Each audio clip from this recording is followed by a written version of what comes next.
Welcome to global knowledge academy Tiruchengode Namakkal. நம்ம already electromagnetic இண்டக்ஷன்னா என்ன, அதுல இருக்க எல்லா டாபிக்ஸும் பார்த்தாச்சு. இப்போ நம்ம பார்க்க போற டாபிக் என்ன அப்படின்னா அல்டர்னேட்டிங் கரண்ட். ஓகேங்களா, இது வந்து பாத்தீங்கன்னா இந்த சாப்டர் வந்து மினிமம் நமக்கு 2 கொஸ்டின்ஸ் வரும், நீட்டுக்கு மேக்ஸிமம் 3 கொஸ்டின்ஸ் வரதுக்கும் நமக்கு வாய்ப்புகள் இருக்கு. சரி, இப்போ நம்ம அல்டர்னேட்டிங் கரண்ட்னா என்னன்னு பார்த்துடலாம். ஓகேங்களா, ஃபர்ஸ்ட் நமக்கு தெரிய வேண்டிய பாயிண்ட் என்னன்னா கரண்ட் வந்து மொத்தம் 2 டைப்ஸ் இருக்கு.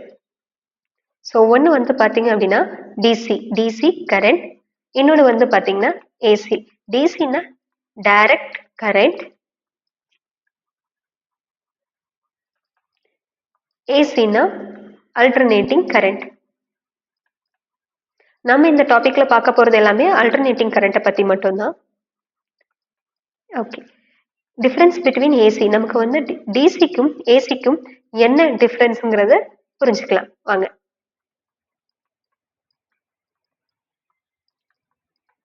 இப்போ நான் ஒரு சர்க்கியூட் எடுத்துக்கிறேன். ஓகேங்களா, ஒரு ரெசிஸ்டர், அதுக்கப்புறம் ஒரு பேட்டரி. ஓகேங்களா, அதே மாதிரி இன்னொரு சர்க்கியூட் எடுத்துக்கிறேன், அதுவும் ரெசிஸ்டர். ஆனா இங்க நான் வந்து ஏசி சோர்ஸ், இந்த சிம்பிள் வந்து எதை வந்து மென்ஷன் பண்ணுது அப்படின்னா ஏசி சோர்ஸை மென்ஷன் பண்ணுது. ஓகேங்களா, ஸோ இந்த சிம்பிள் பாத்தீங்க அப்படின்னா இது பேட்டரிய குறிக்குது. ஓகேங்களா, இப்போ நமக்கு தெரியும் எப்பவுமே கரண்ட் ஃப்ளோ வந்து பாத்தீங்கன்னா பாசிட்டிவ் டைரக்ஷன்ல இருந்து தான் போகும், பாசிட்டிவ் சைக்கிள். அப்போ நமக்கு கரண்ட் ஃப்ளோ வந்து இந்த டைரக்ஷன்ல இங்க இருக்கும். ஓகேங்களா, பேட்டரி வந்து எக்ஸாம்பிள் ஃபார் டிசி கரண்ட், இது வந்து ஏசிக்கு எக்ஸாம்பிள். ஓகேங்களா, இப்போ நமக்கு வந்து எவ்வளோ டைம் ஆனாலுமே உங்களுக்கு என்னதான் இருக்கும், கரண்ட் வந்து ஒன்லி இந்த டைரக்ஷன்ல தான் போகும். அன்டில் நம்ம வந்து போலாரிட்டியை சேஞ்ச் பண்ற வரைக்குமே உங்களுக்கு என்ன ஆகும், கரண்ட் வந்து எந்த டைரக்ஷன்ல போதோ அதே டைரக்ஷன்ல தான் போகும். ஸோ அப்போ நீங்க வந்து கரண்ட்டுக்கும் டைமுக்கும் கிராஃப் வரைஞ்சிங்க அப்படின்னா உங்களுக்கு என்னவா இருக்கும், ஒரு ஸ்ட்ரெயிட் லைனா தான் இருக்கும். இப்போ அந்த ஏன்னா உங்களுக்கு வந்து ஒரே டைரக்ஷன்ல தான் என்ன ஆகுது, கரண்ட் ஃப்ளோ ஆகுது. ஓகேங்களா, இதே ஏசி சர்க்கியூட் இருக்கு அப்படின்னா உங்களுக்கு ஒரு வேவ் லென்த் பாத்தீங்க அப்படின்னா உங்களுக்கு வந்து டைம் வந்து 2 செகண்ட்ஸ் இருக்கு அப்படின்னா ஃபர்ஸ்ட் 1 செகண்ட்ஸ்க்கு உங்களுக்கு இந்த டைரக்ஷன்ல கரண்ட் ஃப்ளோ ஆகும். நெக்ஸ்ட் 1 டைரக்ஷனுக்கு உங்களுக்கு கரண்ட் எப்படி ஃப்ளோ ஆகும்னா அப்படியே இது ரிவர்ஸ் டைரக்ஷன்ல ஃப்ளோ ஆகும். ஓகேங்களா, ஸோ அப்போ இந்த டைரக்ஷன்ல உங்களுக்கு என்ன ஆகும், கரண்ட் ஃப்ளோ ஆகும். ஓகேங்களா, ஸோ இப்போ நீங்க இதுக்கு கிராஃப் வரைஞ்சிங்க with respect to time and current, உங்களுக்கு கிராஃப் எப்படி இருக்கும் அப்படின்னா சைன் ஆர் காஸ் வேவா இருக்கும். ஓகேங்களா, ஃபர்ஸ்ட் பாத்தீங்க அப்படின்னா இந்த டைரக்ஷன்ல போச்சு, அதை பாசிட்டிவ் டைரக்ஷன் எடுத்துக்கிட்டீங்க அப்படின்னா நெக்ஸ்ட் ஹாஃப்க்கு உங்களுக்கு என்ன ஆகுது, நெகட்டிவ் டைரக்ஷன்ல போகுது. வேணும் நான் இன்னொரு டயக்ராம் கூட போடுறேன்.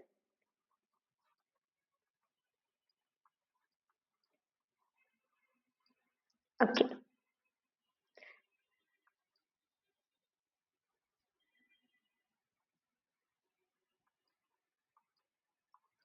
ஓகேங்களா, ஃபர்ஸ்ட்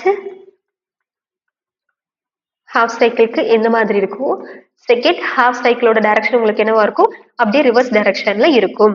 ஸோ இதனாலதான் அதுக்கு பேரு அல்டர்னேட்டிங் கரண்ட், அதோட டைரக்ஷனை சேஞ்ச் பண்ணிக்கிட்டே இருக்கு, அல்டர் பண்ணிக்கிட்டே இருக்கு. ஸோ அதனாலதான் அதை நம்ம என்னன்னு சொல்றோம், அல்டர்னேட்டிங் கரண்ட் சொல்றோம். ஓகேங்களா, ஸோ இப்போ இந்த ஏசி கரண்ட்டுக்கான ஈக்குவேஷன்ஸ் எல்லாம் பாத்துடலாங்களா.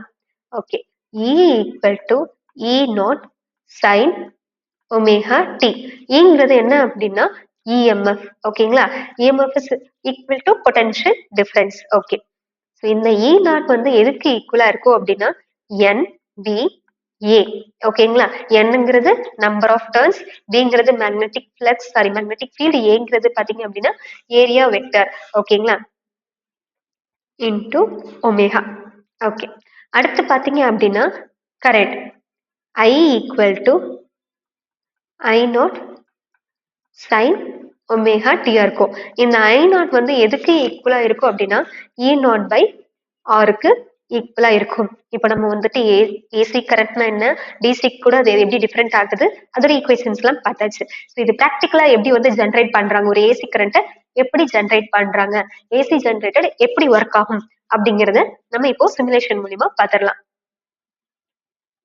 இப்போ பார்த்தீங்க அப்படின்னா, நமக்கு ஒரு மேக்னெட் இருக்கு. அதுக்கப்புறம் ஒரு காயில் இருக்கு. அந்த காயில் வந்து ஒரு பல்போட கனெக்ட் பண்ணியிருக்காங்க. இது வந்து டேப். ஓகேங்களா? இப்போ நமக்கு வந்து ஃபார்முலா தெரியும். E equal to E naught sine omega t. E வந்து எதுக்கு ஈக்குவலா இருக்குங்க? Number of turns, magnetic field and then area vector. Okay. இப்போ நான் என்ன பண்ண போறேன் அப்படின்னாங்க, உங்களுக்கு மேக்னெட்டிக் ஸ்ட்ரென்த்த வந்து மேக்னெட்டிக் ஸ்ட்ரென்த்த 100% கொண்டு வரேன். அடுத்து பார்த்தீங்க அப்படின்னா, லூப். ஏரியாவோட லூப்ப நான் என்ன பண்றேன்? இன்கிரீஸ் பண்றேன். ஓகே. அடுத்து வந்து நம்பர் ஆஃப் டர்ன்ஸ் என்ன பண்றேன்? இன்கிரீஸ் பண்றேன். ஓகேங்களா? இப்போ நான் என்ன பண்ண போறேன் அப்படின்னா, இந்த டேப்ப ஓப்பன் பண்ணி குடுக்குறேன். ஓகேங்களா? ஸ்டார்ட்டிங்ல நம்ம ஒரு எக்ஸ்டர்னல் ஃபோர்ஸ் கொடுக்கணும். அப்போதான் ஜெனரேட்டர் என்ன ஆகும்? ஸ்டார்ட் ஆகும். ஓகேங்களா? இப்ப பாருங்க. உங்களுக்கு பாருங்க நம்மளோட பல்ப் வந்து எவ்ளோ பிரைட்டா க்ளோ ஆகுதுன்னு பாருங்க. எப்படி டைரக்ஷன் சேஞ்ச் ஆகுதுங்கிறது. இப்போ உங்களுக்கு சவுத் போல் டைரக்ஷன்ல இருக்கு. சோ உங்களோட மேக்னெட்டிக் ஃபீல்ட் எல்லாம் என்ன? இந்த டைரக்ஷன்ல இருக்கு. ஓகேங்களா? அடுத்து பாருங்க. இப்போ உங்களுக்கு இருக்கிறது என்ன? North pole. நார்த் போல் தான். இந்த ரெட் கலர் தான் உங்களோட இந்த ஃபுல் ஏரியாவிலயும் ஸ்ப்ரெட் ஆயிருக்கு. ஓகேங்களா? உங்களுக்கு இது கூட நமக்கு என்ன கேட்டது? நார்த் போல் தான் காட்டுது. அப்போ உங்களுக்கு பாருங்க டைரக்ஷன் சேஞ்ச் ஆகுறதுனால நமக்கு இந்த மாதிரி கரண்ட் வருது. இத வந்து நான் ப்ராப்பரா உங்களுக்கு எலக்ட்ரோ மேக்னெட்டிக் இண்டக்ஷன்ல எக்ஸ்பிளைன் பண்ணிருக்கேன். யாரெல்லாம் அந்த வீடியோவை வாட்ச் பண்ணாம இருக்கீங்களோ மறக்காம போய் வாட்ச் பண்ணுங்க. ஓகேங்களா? இப்படிதான் நமக்கு ஏசி ஜெனரேட்டர் ஒர்க் ஆகுது. அது மூலியமா நமக்கு என்ன கிடைக்குது? கரண்ட் கிடைக்குது. ஓகேங்களா? இப்போ நான் என்ன பண்ண போறேன் அப்படின்னா, மேக்னெட்டிக் ஃபீல்ட் ஸ்ட்ரென்த்த கம்மி பண்றேன். ஓகேங்களா? அப்போ நமக்கு பிரைட்னஸ் எப்படி இருக்குங்கிறத பார்க்கலாம். ஓகே? பாருங்க உங்களுக்கு பிரைட்னஸ் அப்படியே டிக்ரீஸ் ஆகுது. சோ நமக்கு அந்த ஃபார்முலா வந்து கரெக்ட்டா இருக்குங்கிறத பார்க்கலாம் இல்லங்க? ஓகே. அடுத்து பாருங்க. இப்போ நான் வந்து மேக்னெட்டிக் ஃபீல்ட டிக்ரீஸ் பண்ணேன்.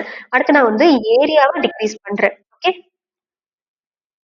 பாருங்க என்னோட பிரைட்னஸ் இன்னும் கம்மியாகிக்கிட்டே போகுது. அடுத்து நான் என்ன பண்ண போறேன் அப்படின்னா, நம்பர் ஆஃப் லூப்ப கம்மி பண்ண போறேன். ஒரே ஒரு லூப் தான் வச்சிருக்கேன்.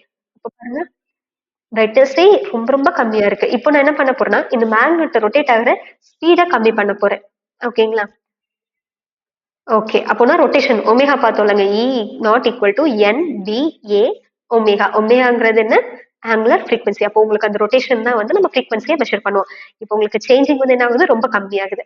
அப்போ நமக்கு என்ன ஆகும்? மேக்னெட்டிக் ஃபீல்ட் வந்து கம்மியாகும். இஎம்எஃப் ப்ரொடியூஸ் ஆகாது. ஓகேங்களா? ரொம்ப கம்மியா தான். ப்ரொடியூஸ் ஆகாதுன்னு இல்ல. ப்ரொடியூஸ் ஆகும். ரொம்ப கம்மியா தான் ப்ரொடியூஸ் ஆகும். ஓகேங்களா? பாருங்க.